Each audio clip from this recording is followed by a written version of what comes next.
Welcome to the Besties with Breasties podcast. Sarah Hall here. I am a certified health and wellness coach, athletic trainer, mom, and breast cancer survivor. I help women overcome their own mind drama to make mind shifts that open up the possibility for their most empowered and energetic life. And I am Beth Wilmus, author, speaker, and founder of a human investment organization, otherwise known as a nonprofit, called Faith Through Fire.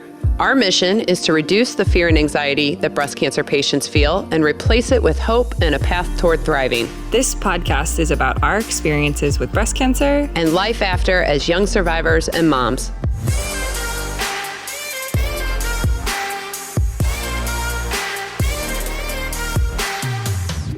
So this is our first ever episode. Ooh. Are you excited? So excited. Can you believe we're doing this? No, I can't. So remind me, when were you diagnosed? I was diagnosed 2 years ago. So it was 2018. I don't know that I remembered that. 2 years ago, that's it. Okay, so I was diagnosed in 2016. Mm-hmm. So you're much further in your journey than I am. I would not have been doing this 2 years post treatment. Gotcha. I'm impressed. But seriously, could you ever imagine that we would be doing this after a breast cancer diagnosis? Honestly, I thought once I was done with treatment, I wanted to put it behind me and I never wanted to think about it again. That's exactly how I was. I was totally that patient that was like, this isn't who I am. It's just something I went through and I'm never going to do it again. I'm never going to talk about it or, anything. And here we are. Look at what we're doing. Agreed. I think that there's something inside of both of us that we just want to make other people's lives better. So if it means sharing our lives and our experiences, I think we're willing to do whatever it takes. Yeah. Well, is that hard for you? It's hard for me. Being vulnerable is not something that comes naturally to me. Being a coach, I feel like vulnerability is work that I've had to do on my own. So I coach myself through vulnerability. It never makes it easier, but the conversation in my head is always put yourself out there. Vulnerability is basically the spice of life. This is where you get places. That's how you find growth. So yeah. I like sharing. See, I think you're healthier than I am, mentally. We're all in different places, Beth. Oh, okay. All right. Good. Yeah. I will say this, that when I'm vulnerable, I have so much better, deeper relationships with people. Yeah. So I don't think you can have one without the other. Right. If you're not going to be authentic and genuine and admit that you don't have it all together, I don't know. Yeah. I only like to be friends with real people. So maybe that's why we're friends. Same. So just a little encouragement for everybody that's listening. You never know where your story is going to lead. So if you're just starting treatment or you're kind of at the end and you're struggling or you're just, you're upset. I mean, I was super devastated and upset when this happened to me, and I could have never envisioned a scenario where I was happier than ever. And that's been the case for me. So I just want that to encourage you, if you're listening, that from obstacles will come opportunities. Today, what we're going to talk about and share with you all is what our lives looked like before we got the cancer diagnosis. And then how we kind of knew something was going wrong and something went wrong, and the way that we listen to our own bodies. We're just going to share our experiences through that. And then we'll probably wrap up today with what it was like for each one of us to hear that we had breast cancer and what that diagnosis was like. Before we get to that, though, let's have a word from our sponsor. Do you ever get to the end of the month and wonder where all of your money goes? Like many others, you have made money mistakes. Are you living paycheck to paycheck and don't know what to do or how to save? Are you sleepless, worried about how to pay your bills and when to pay them? Do you need and want to gain control of your money but don't know who to ask for help? Well, there's hope. Meredith McVeal is a Dave Ramsey preferred money coach and can guide you from financial overwhelm to financial peace using a series of simple and proven steps. With her expert advice, you will learn how to cash flow your income, pay off credit card, medical, or student loan bills, and save and invest in your future. Additionally, Meredith is a 2-time breast cancer survivor and deeply understands the overwhelming weight of the disease and the costs that go with it.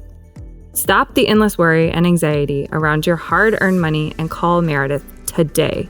The first step is to schedule a phone call at ramseycoach.com/Meredith. That's ramseycoach.com/Meredith or call 314-724-1043. All right, so we are back. We are going to start off by kind of telling you about what our life was like before we were diagnosed. So Beth, tell me what was going on with your life before you got that call? Yeah. So I was 35 and I have 3 kids and they were 6, 4, and my youngest had actually just turned 1. She just had her first birthday. I had a sales career. My husband had his own career. And so, we were kind of on the path that we had always envisioned for ourselves as a family. I mean, I am a very type A person. I had my life planned out by the time I was in 3rd grade.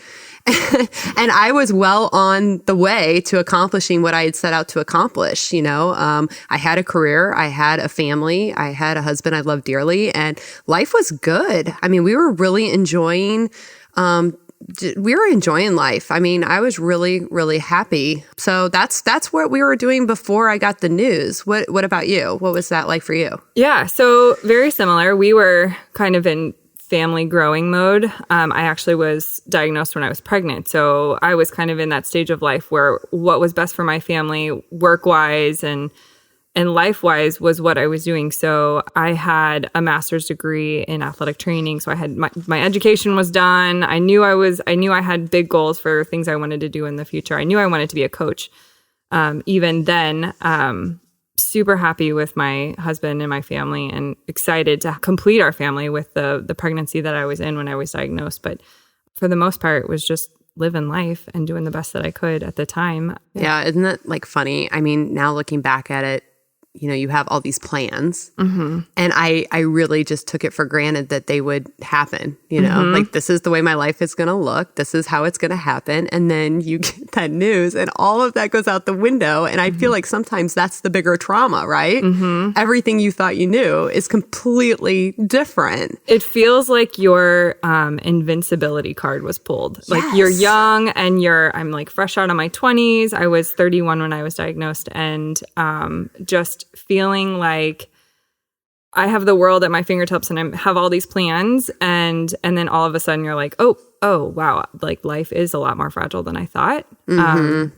It's always like a little surreal and right in front of your face. Yeah, I actually talk about that quite a bit, that was the most traumatic part of a breast cancer diagnosis was just I missed the illusion of, that everything was going to go well and that, I took it for granted. And so when it happened, I was so unprepared.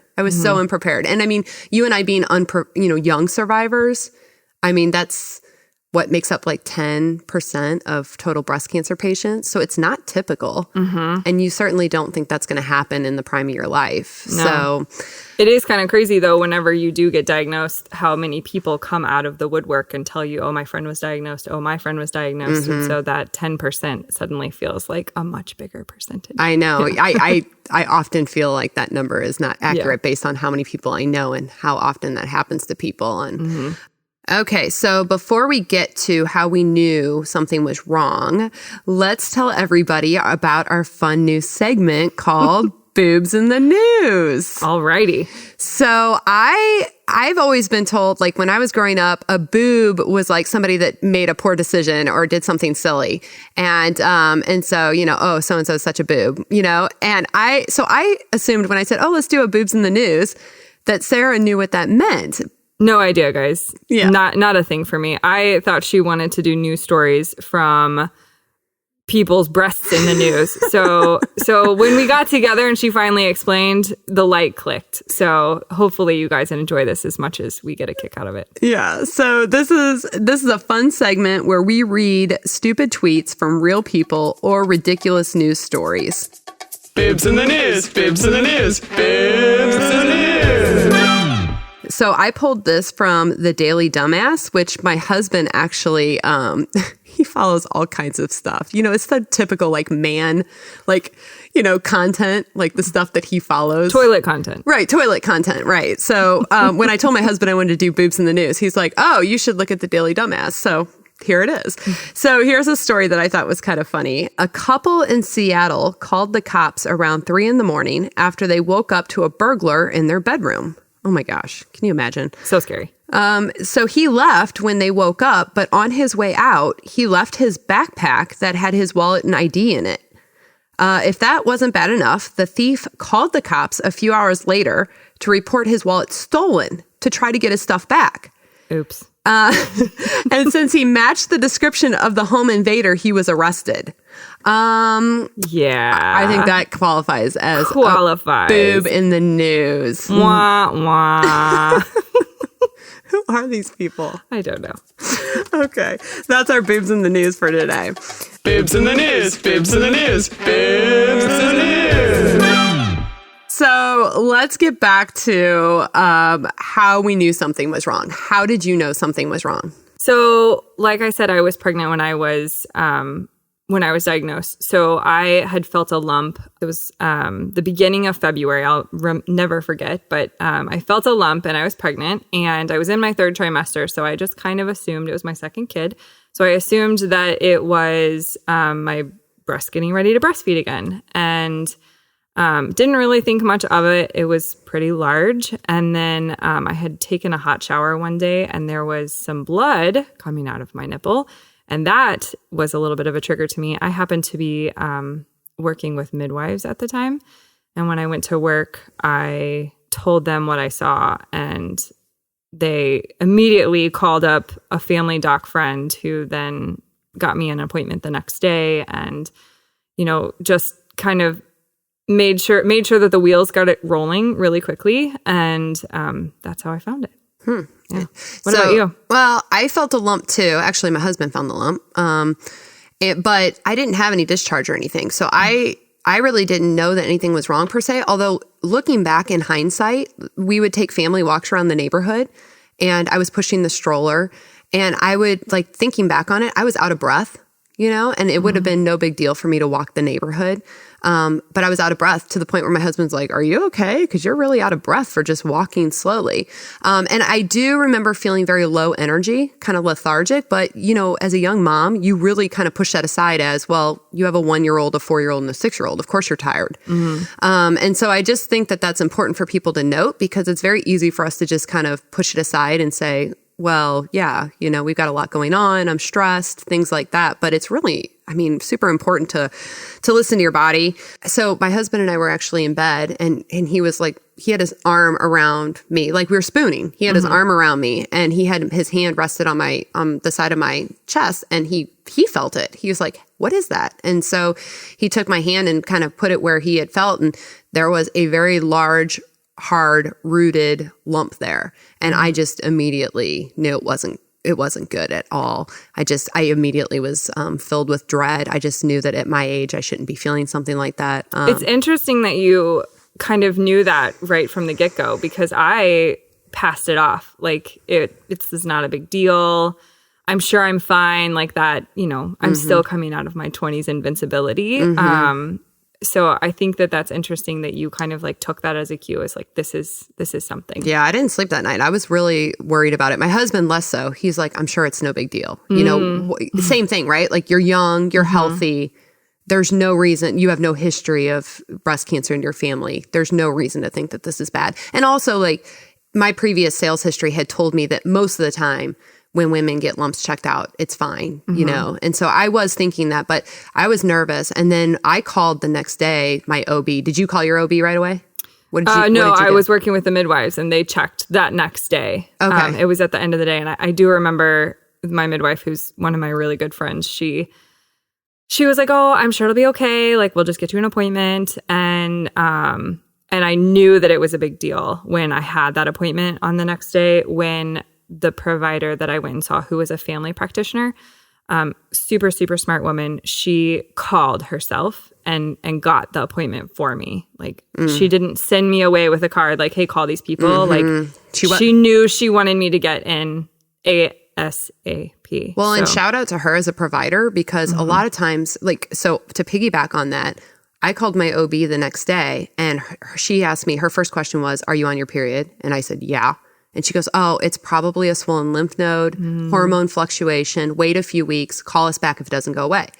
So I hung up and I told my husband and he goes, see, I told you, it's probably nothing. And but I just knew that it wasn't good. And I called her back immediately. I said, you know what? I want my first ever mammogram. And she was like, sure, I'll call it in. Here, go to this place. You can have an appointment tomorrow.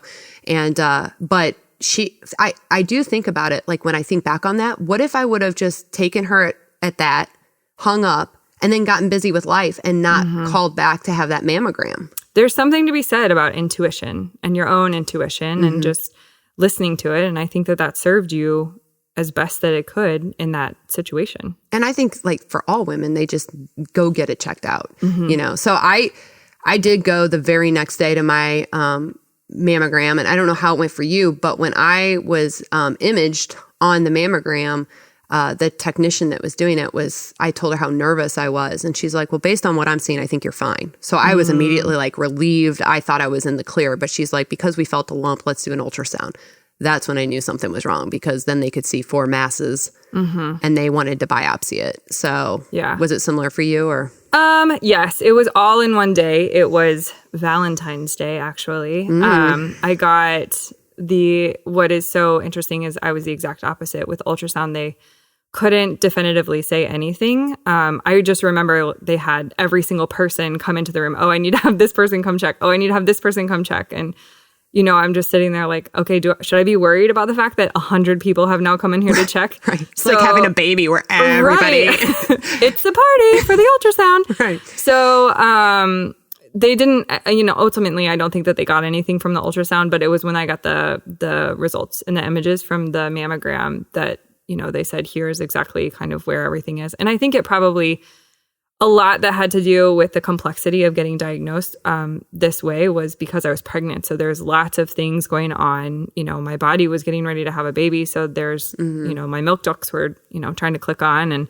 And so that probably complicated the images. But the mammogram was what was actually like really conclusive. And then I had that biopsy the exact same day. So yeah, I had the biopsy the same day too. They were telling me that the radiologist was getting ready to leave for the day, but that I needed to come back for a biopsy. And I'm like, no. Yeah. I'm like, can you please do this before I leave? I don't want to wait 3 days with this information. And I mean, because that's something that everybody that's listening can relate to. The waiting, oh my gosh. That, and that with everybody that I have mentored through Faith Through Fire, it's like, you just have to talking people down off the ledge with the waiting. Like waiting is the hardest. It's the hardest part. It is. It's the hardest part. And not knowing, and especially with like, what if it's a Friday and you have to go into the weekend? Now, like what kind of weekend are you expected to have knowing that you're going to get some kind of news like that at any moment or first thing on Monday, or you hope first thing on Monday. So, Right. Yeah, I agree. I think the waiting is the most difficult part. It's where I empathize the most with people. And so, there's only so much you can do. It's just part of the process, but it definitely helps to have somebody else, there to calm you down, like you said. Yeah, 100%. So where were you when you got the call? So it was a weekend. I think that it was a Friday, and the doctor that I went to actually called me that weekend when my biopsy results came in. God bless her for that. And I actually remembered we were pulling into my in-laws' driveway when we got the call, and she let us know. And there's not a lot that they could definitively have told us about, like what stage and how far along and everything about the cancer, but they could tell me that it was estrogen receptor positive and that it was HER2 negative. So I got to know a couple of the things, but still, it's like you're asking yourself, okay, what does that mean? Like, I'm learning all these new things, and now I have more things to Google right now on this weekend. And I thought that they would like tell you your stage. Like they don't know that yet. No. And that's part of the waiting is that, you get this devastating news and you think they're going to be able to tell you like a prognosis, but they can't. They can't tell you a prognosis for like weeks. Yeah. So, So you were in your driveway of your in-laws, get this news. And didn't you tell me like you and your husband kind of went into get it done mode? Yeah, we did. Like we made all the plans, knowing that because now we knew it was cancer, we were going to have our baby early, and who's going to watch our toddler, and like there's lots you're of pregnant. things. I mean, I keep forgetting that as we're talking, but you are pregnant. Were you not freaking out about what this meant for the delivery and the baby? The craziest part is, yes, obviously, but I think the craziest part is a part of me was saying I was really glad that I didn't get diagnosed in my first or second trimester. I know that there's a lot of women out there who have, like, because I'm on some groups on Facebook, but learning about women who have done chemo while they're pregnant, you guys are like the strongest people out there. I can't imagine the thoughts that are going through your head when you do something like that. But I was glad that really just what it meant is I could carry my baby to a healthy term and then have afterward. Yeah, and then it was all about me and not necessarily about like how will this affect my baby? Like you know, having to think about like all the other things down the road. So okay, I gotcha. Yeah, so that was there. Those were the fears. Wow. But, yeah, what were some of the fears that were going through your mind when you got diagnosed? So I was at home, kind of waiting for the call. You know, I knew they were going to be calling with my biopsy results. After I got the biopsy done, they told me it might be a couple days, and I got the call the next day from my OB who had put in the order. And I was like sweeping my kitchen floor when the call came up on my cell, and it was my OB, and I could just tell from her tone of voice that the news wasn't good, even before she said something. She asked me what I was doing. I said, I'm sweeping my floor. And that's when she told me my biopsy had come back positive. And I just remember asking her, does that mean I have cancer? And she said, yes. And I kind of went into shock at that point, you know, and but I do remember her clearly saying that she wouldn't want to have treatment if it were her. And I was in shock, and, you know, you're trying to process everything. And so I just asked her, I said, you mean it's so advanced that you would decline treatment if it were you? And she said, oh, I don't know about that. I just meant I know what you're going to have to go through, and it's going to be really difficult. Yeah. And at that point, that's like when I kind of felt my chest tighten, and I was like kind of having a hard time catching my breath. And she told me that the next step was to find a breast surgeon, and they would be able to tell me more, but that's really all she had for me. And I hung up the phone, and I was numb. Like I went immediately into like numbness, just trying to figure out like what just happened. And so like I walked toward the stairs because my husband works out of the house and he was home. And as I was walking toward the stairs to try to go tell him, he kind of came down the steps to refill his coffee cup. And that's when I was like, Gary, the doctor called, I have cancer. And I just remember the look on his face, and he just said, no. And I said, yeah. And he tried to hug me, and I couldn't. Like, I let him hug me, but I like stiffened up, and I had my like arms at the side. Like, I wouldn't like put my arms around him. I just couldn't take the sympathy right then, you know? And I couldn't. So we sat there for a minute. We had 20 minutes to process before we had to go get the kids from school. 20 or 40 minutes. I don't even remember. Had to go pick up the kids from school, and then just like you know, start putting plans in place to find a surgeon, and then everything off and running. It's pretty intense. It is. Being young, you know, all the things that you have to consider already about kids and plans and schedules and everything, and then to have something kind of just dropped on your lap like that, you know, while you're sweeping the floors is never the ideal, and there's no way to plan for it, and really you just have to do the best that you can with all the things that you have and the supports and everything that you know in your mind to keep you calm in those situations. Yeah, I agree. I think too, something that I don't know if you had this in your journey, but like at a certain point, you kind of have a decision to make about how are you going to handle this? You know, like, did you feel like that? I felt like, you know, at a certain point it was, are you going to kind of just use this as a catalyst to improve yourself as a person and do your best, you know, or are you going to let it just totally throw your life and just keep you in a really dark place? Did you feel that way? Like, did you have to make that decision? 100%. Yeah. I think anybody will tell you that I'm always the person that finds the silver linings, or you do find a lot of silver linings. The positive in whatever situation that I have come up against. And I think that that's part of the reason why I'm here, but part of the reason why I like being a mentor with Faith Through Fire is because I was that person that people would say, how are you doing this? And you're not losing your mind. Like, what are you doing at work? You just had chemo 2 days ago. You know, right. Like I do think that just putting your mind in the right place about expectations and finding the supports out there, whatever that looks like for you, if that means like time alone, or if that means like making sure your people are all around you, you know, just making sure that you have that. I don't know what the secret sauce is necessarily, just because it's different for everybody. I know for me, just my husband is a super grounder. I had one day where I was getting really down because I was Googling things a lot. Ooh, you don't Google. Yeah, don't Google. And Dr. I got on Google. a lot of Facebook groups and was reading all the horror stories about, like, I remember very specifically the night I got the chemo drugs I was going to have to get, I was Facebook searching everybody's experience with them and just spent all night just crying and crying and crying.